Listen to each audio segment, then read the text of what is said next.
Payman. Thank you, Acting Deputy President. This government does not understand the value of science and is trashing Australia's international reputation as a result. The CSIRO is cutting another 350 jobs following more than 800 jobs being cut since Labor came to power.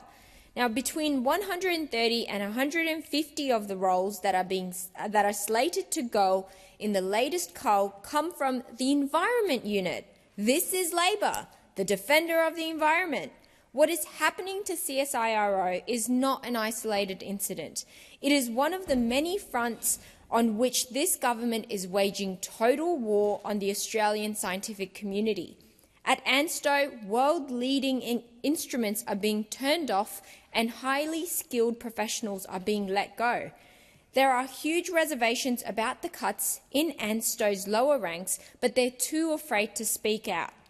They're worried that if they voice opposition to these cuts, they'll be sacked and having their sacking framed as part of the job cuts.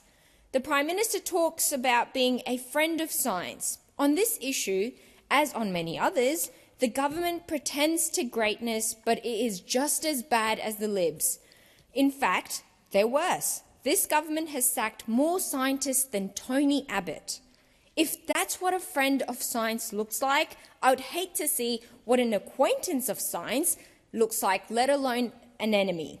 Wi-Fi, polymer currency, error guard.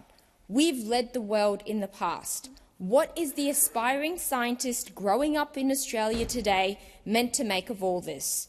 I'll be seeking more information at estimates next week because when it comes to science, there are those who pay lip service to Australia's proud scientific record of scientific discovery and those who work to defend it.